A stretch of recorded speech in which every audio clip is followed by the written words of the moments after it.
All right, sports fans, how's everybody out there doing? William Martin coming at you one more time here on YouTube with another edition of the 300 Pounds of Sports Knowledge Podcast. Now, this was one of those unique NBA seasons, and I say this because we saw the Golden State Warriors win 46 games during the regular season. Typically, that would get you into the playoffs, probably as a six, maybe a seven seed, but this year, the Warriors finished 10th in the Western Conference. That just gives you an idea of the depth of the Western Conference this year. Only four teams in the West finished with a losing record. But with that said, of course, with the advent of the play-in tournament, just because Golden State finished 10th did not mean that they didn't have or they weren't going to have an opportunity to be a playoff team. Of course, we know how the play-in tournament breaks down, but even as a 10 seed, we saw Golden State, get sent home last night, courtesy of the Sacramento Kings. And with that loss by Golden State, one has to wonder if this is the end of an era in the Bay Area. One of the big questions, today, and it's going to be a big question or continue to be a big question for the Golden State Warriors in the coming months is has veteran guard Klay Thompson played his last game for the Warriors? I bring this up because Thompson is a free agent. He's going to be a free agent once the summer begins. He's 34 years of age. We saw Clay get benched earlier this season. And honestly, at the end of the day, this is no disrespect to Clay Thompson. He is simply not the player that he once was, and it's due to the injuries. We saw Clay blow out that knee in the 2019 NBA Finals when Golden State lost to Toronto.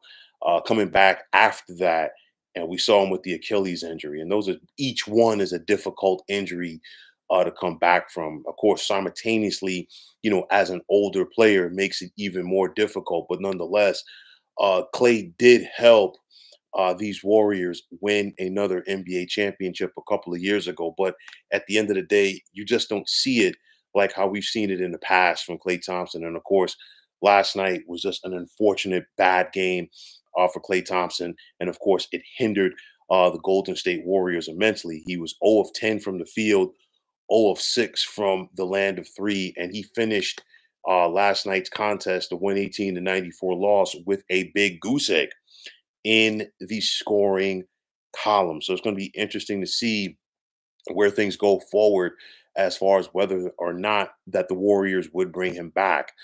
Now, honestly, in my opinion, some people might agree with what I'm about to say, some people might not. It's all good. But one of those where the Warriors, I feel, can no longer compete for championships with their style of play. And I said this last year when Golden State was knocked off by the Lakers in the Western Conference semis. It's the fact that, hey, the league is caught up to them. And the reason why I say it is because when Golden State was winning those championships, it was one of those where they were on point, shooting the ball from deep. And of course, they had some of the best personnel in the NBA to get it done. The league has caught up to the Golden State Warriors. They've also gotten older. They don't have the same depth and the quality of players around, their star players. You think about when the Warriors were winning those championships, it wasn't just about Steph. It wasn't just about Clay, Draymond. I know Kevin Durant was there for two of those championships. You had some quality guys around him, the likes of Andre Iguodala, who was a tremendous perimeter defender. You had role players, over the years coming and going, but you had impact players, and those Golden State Warriors played D. And then, of course, it didn't hurt that they had some of the best three-point shooters in NBA history.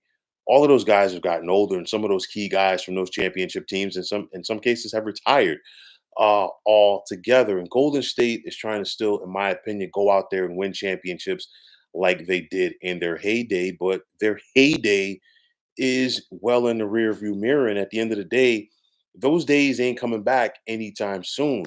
So you have an older squad, okay, that's relying heavily on their veteran guys. And to me, the West has gotten a lot better, as you can clearly see, because we're talking about a Golden State team that won 46 games and they still finished 10th. Okay. And at the end of the day, the Golden State Warriors, to me, as an organization, are at the crossroads because they need to ask themselves, can we try to retool this thing and make another push for a championship, or do we simply want to go out there and start over and start building towards the future? You've got Steph Curry, one of, if not the best, three-point shooters in NBA history. He's 36 years of age. He's still got a couple more years on his deal at close to $60 million per. Okay, you have Draymond Green, who's still under contract for 3 more seasons, and of course, Draymond was the heart and soul of those championship teams for the Warriors, but Draymond's not the player that he once was. The 38-year-old Chris Paul, he's under contract for 1 more year at $30 million. What's going to happen there? Now, Andrew Wiggins, who came in and was a big time impact player for the Golden State Warriors when they won that championship a couple of years ago. He has not been the same guy. Okay, there's rumors about other stuff going on. Personally, I don't know. They're only rumors, so I'm not going to sit up here and speculate. But one thing I will say, Andrew Wiggins just hasn't been the same guy recently. And, he was a big time impact player for the Warriors on that last championship team. And if they're going to try to once again get to that level, Wiggins has to be, a bigger part of this team on the court. It's one of those where the Warriors, like I said, they just have to ask themselves, are we going to try to retool this thing? Or at the end of the day, is it time to just start over completely? I mean, you look at it, conventional wisdom would say, hey, you know what? The Warriors want to bring Clay back because, him, Draymond, and Steph Curry have been so important, so vital to this team for so long. At the end of the day, it's very difficult to imagine seeing a Clay Thompson play for another team. But at the end of the day, business is business. I'm sure the Warriors would like to bring him back, but they're not going to sit up there and give him big money to do it either. And Clay wants to get paid. I'll tell you like this, from a business aspect, if Clay wants to get money, and I'm only speaking hypothetically here, okay, because I don't know have any inside information on this, but I'm saying if he did, I guarantee you there'd be some teams around the NBA that would overpay him just due to what he has done in the past and what he could bring to their young team to a team period, in their locker room with his presence. We're talking about a four-time NBA champion, clearly a future basketball Hall of Famer. Okay, but or does Clay want to take a reduced role and stay with the only team that he has played for in the Golden State Warriors? This is hands down, one of the worst seasons of his NBA career. Like I said before, this is not a slight to Klay Thompson. Okay. He simply is not the player that he once was. So these are hard line questions that have to be asked and answered for the Golden State Warriors by their front office heading into this offseason. And then, of course, the salary cap changing, okay, with the new CBA. And of course, that additional apron is going to change the way that a lot of teams operate. And of course, Golden State, in their heyday with this crew, they made a killing, with that mid-level exception and so many others, as far as bringing guys in there. And to credit to their ownership, they didn't have a problem, going over the cap to go out there and put the quality players around Steph and Clay to go out there and win. It's not going to be as easy. I guarantee you, the better organizations are going to find a workaround to this current CBA going forward, because at the end of the day, they want to win. So it's going to be very interesting to see where the Golden State Warriors fit into this. But I will say this, changes have to come for the Golden State Warriors. I said this after last year's loss to the Lakers, and Golden State still tried to go out there and try to do things the old way. Sometimes we are the last people to realize that we can no longer get things done in a certain fashion. And I think this is happening to the Golden State Warriors. I think last night, in my opinion, was and should be a huge wake up call for this organization. You figure, all right, Sacramento finished ninth in the West. All right. But it's one of those where the injuries really caught Sacramento at the worst time.